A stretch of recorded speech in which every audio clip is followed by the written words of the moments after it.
It's a lot to explain, but basically, in the heck house, the little slogan, by the way, is enjoy your stay at your own peril. Okay, okay. So here's what happens. I'm gonna go to this house. Okay, so this is our heck house. By the way, these are all things that I did borrow from galleries or the gallery. Designs I borrowed from the gallery, and I just kind of tweaked them a little bit. So shout out to the people who actually created these house designs. Um, so yeah, very awesome. All right, so this is our house. Okay, let's start on the first floor. So we're fenced in, obviously. All of our contestants will be fenced into this house. This is a telescope. A telescope is dangerous because a meteor can fall on a sim and kill them. In my test run, like 2 sims died that way. So, we have all the cheapest stuff here. Okay, we got cheapest fridge, we've got cheapest stove, we've got cheapest sink. Okay, all right there, all right there. If we go to our first floor, we have multiple beds, but not enough beds. We will never have enough beds for all 8 contestants, okay? In this house, it's quite dingy. It's quite awful, okay? We have candles, we have a rickety toilet, we have rickety tub, got a bed over there, got more candles, got a fireplace with carpets in front of it. Okay, go upstairs and we have another toilet, rickety, another fireplace in a bedroom with a carpet, more candles, all the things. We have a shower up here. It's the cheapest shower. More wooden things, wooden rickety seats and a table with another fireplace, another bed. We do have a third floor. The third floor has more beds, but nothing in those rooms. We have cow plants. We have 2 cow plants. Oops, 1 and 2. Yes, the walls are cut out. That's the only way I could place them in there. We're not going to talk about that. And I forgot about on the first floor, we do have a swimming pool. We do have a swimming pool right here. Okay, we have ladders in this swimming pool. Will the ladders stay there the whole time? We're going to find out. We're going to find out. So, that is our heck house. This is the starting place, okay? Here's what happens when our 8 contestants move into the heck house. 8 contestants, 6 beds, fire hazards everywhere, no doors inside. So all of these rooms don't have doors, okay? These are like open hallway, situations, okay? Even the rooms upstairs, no doors. Sorry for cutting off the game music. We have a pool. We have bare minimum cheapest furniture. We have plumbing and appliances that are cheap as well. 2 toilets, 2 bathtubs, or we have a bathtub and a shower. I'll allow it. 2 cow plants, no way out. Okay. Once plumbing, here's where things start to get dicey. Once plumbing appliances start to break down, we do not repair them. We remove 1 bed from the home and we implement what's called a death trap.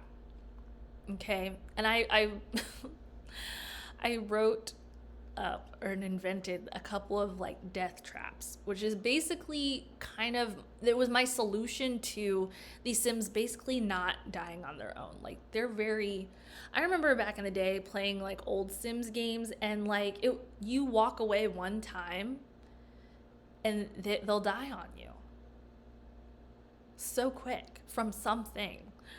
And now they're so fortified. Like everything is built to like keep them alive. and surviving, which is like good. But I realized, like, after so many years of playing The Sims where I like control their every little movement, I'm like, I really can like step back and like relax, and they'll be fine. I can like go cook a whole meal, come back, and they'll all still be alive and fine. Anyway, so I created death traps to kind of get the ball rolling on this, right? So one of the death traps that I created is called Midnight Pool Party. And here's how it goes. Whoever is in the pool at or after midnight gets trapped in the pool. So that is where we remove the ladders.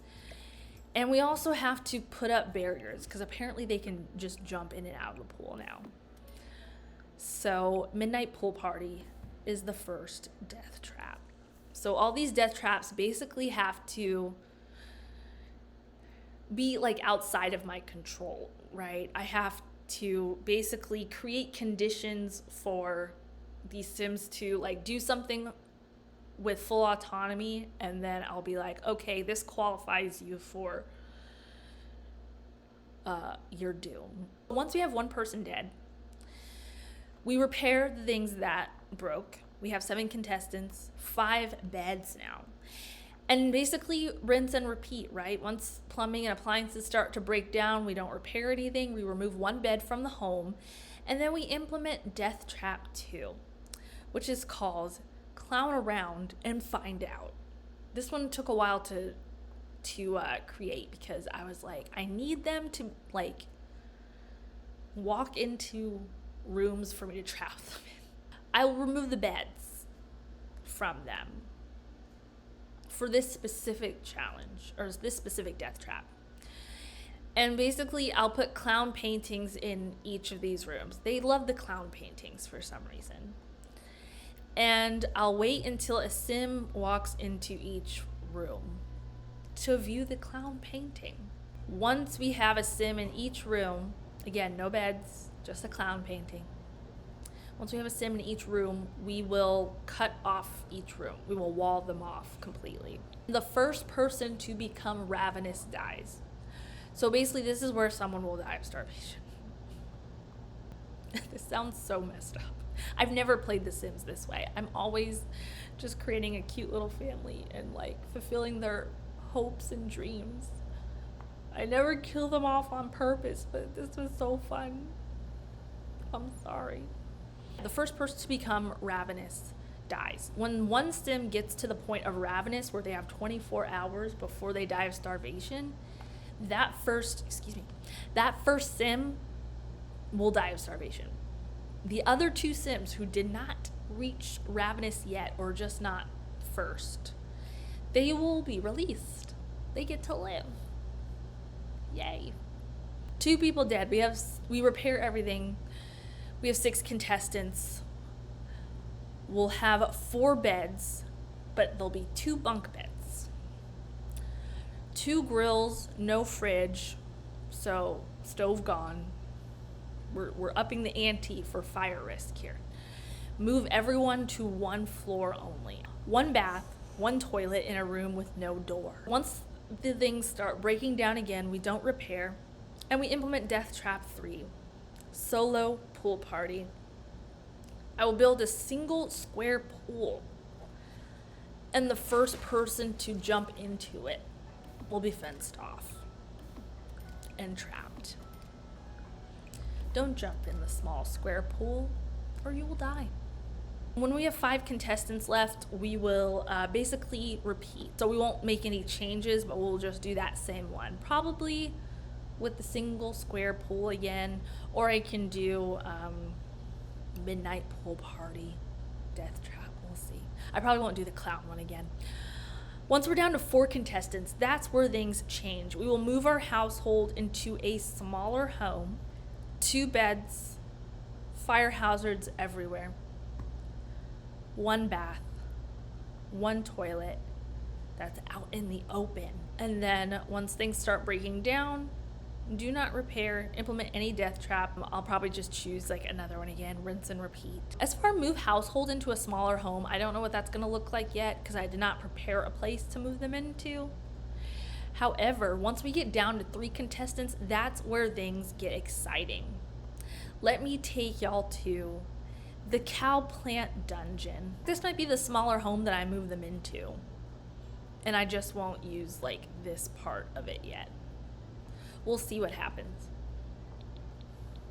So we might move here sooner than planned, but we won't implement the cow plant part of it yet. We'll see. Shout out to whoever created this home. I made some tweaks, but for the most part, everything is intact. So as you can see, we have 2 beds, we have a couch. I was sympathetic and I was like, I'll give them 1 couch. We have a grill, we have a cheap fridge. This toilet and this shower is better, but it's open. So you know how they get embarrassed. We'll see what happens to them, right? We'll see if they go in anyway. We got some seats, we've got a table here. But we have 1, 2, 3, 4, 5, 6, 7 ravenous cow plants in the other room. Once we get down to 3 contestants, these cow plants will join the game. Here's how. Here's what's gonna happen. Once we have 3 contestants, they need to survive 24 hours inside the cow plant dungeon. 24 hours among the cow plants. After the 24 hours are up, I will build a door again for them to get out. The last person to leave, or the last person left, has to eat a cake. So the way this came about was that I tried to implement this cow plant dungeon situation, but nobody would eat the cake that the cow plant spits out twice. Like after they ate it one time, they just wouldn't go back on their own recognizance. So I was like, okay, I need a situation where somebody has to eat the cake. Like I need to facilitate it. So whoever is left, last one out, has to eat the cake. Simple as that. So when we're down to our final 2, we will move our household, we will move our 2 contestants to a place I like to call the Tower of Needs. And it's really towers of needs. I just call it Death Trap.